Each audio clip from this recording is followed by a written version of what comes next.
Later, man. All right, Jesse. I'll see you Friday. I'll see you Thursday at the weigh-in. Yep. Sorry about that. You're good. You're good. How high of a ceiling do you think Shakur Stevenson is? You Well, see him friend close. The announcers talked about him like he was the greatest thing in the world.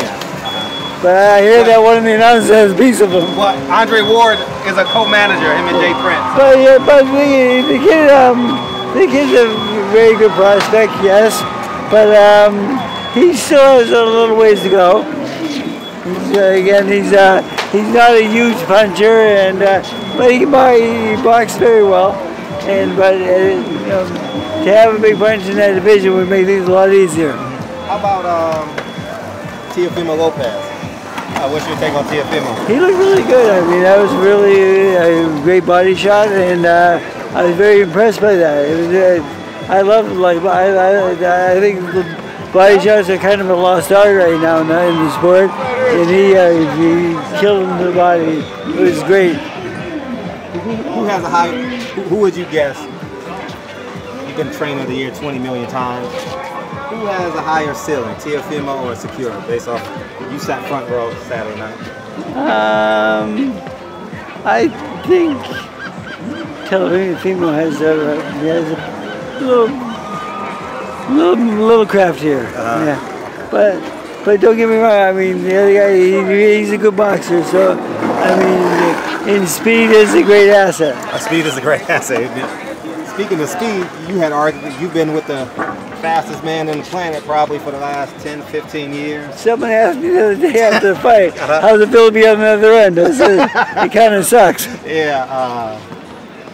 Manny Pacquiao, what's next for him? Your greatest guesstimation.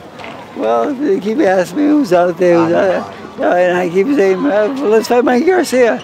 I mean, I think Mikey probably needs a win right now because he lost the last fight, but that could be a very good matchup, I feel, and maybe they could fight at 140 or a catchweight somewhere, because they're both not really big guys. How about, there was much to make of when Manny Pacquiao walked in the ring with Earl Spence. Earl Spence, yeah, that was just, if we have to fight Spence, we'll fight Spence, but the thing is, let's put them together. Who's the best fighter in the world? ESPN dropped their top 10 yesterday. They had Lomachenko 1, Terence Crawford 2, Canelo 3, Earl Spence 4. I like Terence Crawford right now, but I would really like to see him and Spence fight each other, and then I think that would be the winner of that. Might be the cream of the crop right now. Lomachenko, he steps up a little bit though in his last fight, because his last fight was a really good performance. He fought really well. He didn't play, he didn't try to embarrass nobody, because sometimes he gets a little out of hand, and I don't like when he plays. I like when he goes out there and does what he's supposed to do. And he did that, and his last fight was great. So you have them 1 and 2 in your top 10? Yes, 1 and 2.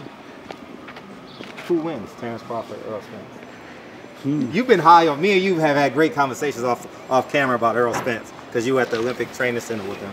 Yeah, but I think he has a lot of trouble making 147 because he had trouble making 47 back then. I think he's going to have to move up weight class. I'm kind of guessing that's why did a little guy like Mike Garcia go the distance with him? Because maybe he has a little trouble making the weight, and I think he might end up at 54 or 60. How would he fare at 54? First, you're going to give me a winner. Who do you think wins, Crawford or Spence? You don't mind it. I think Crawford. Crawford. How? He's too big. He's a much better puncher. You think Crawford's a better puncher than Earl Spence? Yes. Wow. Okay, that's interesting. That's interesting because I think the other way. I think Earl Spence is a better puncher, and I think Terence Crawford, because he's, as a professional, he's had more experience, so he would know how to maneuver and use the entire range. Yeah, but he punches well. When he goes when he turns southpaw, and his left hand is his dangerous hand, and he gets that dangerous hand close to you, and that hook lands, and usually he knocks a lot of guys out. But he didn't look great in the last fight, but then. With the low blow and stuff like that, the referee of the fight, he asked too many people. I mean, to give the guy 5 minutes. If he can't continue, go to the scorecards. Yeah, exactly. I mean, that's all you have to do. It's pretty simple, right? But he's asking the coach. Like, the coach knows how he feels. I thought that was. I thought They made it a little bit messy, but it turned out the right way. I'm not going to speak for you. I'll just speak for myself. I thought Amir Khan tried to find a way out of the fight because he's a professional fighter. He knew where the fight was going. At one moment, did you notice he put his mouthpiece in when the referee was like, I think he thought the referee was going to disqualify him. Yeah. I thought he thought. In my humble opinion, you're funny to say that. There's only one reason. There's only one reason why you put your mouthpiece back in. That's the fight. Yeah. So I like that. But we'll see. All right. My last question. How are we going to get the Errol Spence, Terrence Crawford? You was on the other side of this for 5 years, 6 years. Manny Pacquiao, Floyd Mayweather, and now Top Rank is in it again with Al Haven. How does this fight get made? It probably doesn't. It's just you know, these promoters won't deal together. You know, it's funny because like Don King and Bob Arum, they never liked each other, but they still promoted great fights together. These guys don't know what they're missing. I mean, they're ruining the sport. I mean, they're letting like UFC or MMA take over the sport because in that league, they tell you who you're fighting, and you have to say yes. It's just no doubt about that. But negotiation-wise, why can't these guys negotiate with each other? Let's get off your ass and do your job. So if you were a betting man in Vegas, you would say the fight doesn't get made, or it gets made. No, it doesn't get made. Yeah. Well, your security guard got you to your car safely. Thank you very much. Hey, Freddie. Hey, what's up, man? How you doing? I trained at your gym years back, man. Can you take a photo of us? Yeah. Yeah, man. I used to come. I'm doing excellent, man. Great to see you. I was there when the guy Shane with like one eye was there. Yeah, he came down to Venice afterwards. Thanks, buddy. Well, yeah, I used to bring some girls in, and we actually did a Hustler came and did a shoot on women's boxing. I remember that.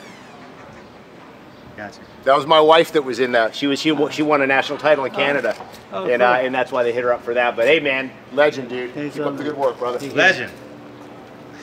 Freddie said, you know what Freddie said, Marie? Freddie, I didn't get your license plate. Freddie said, if I wouldn't have wore this shirt, you think they would have recognized me? I said, Freddie, you're with the most popular man in the world for like 5 years. What are you talking about? By the way, See, thanks for working security. I appreciate you. All right.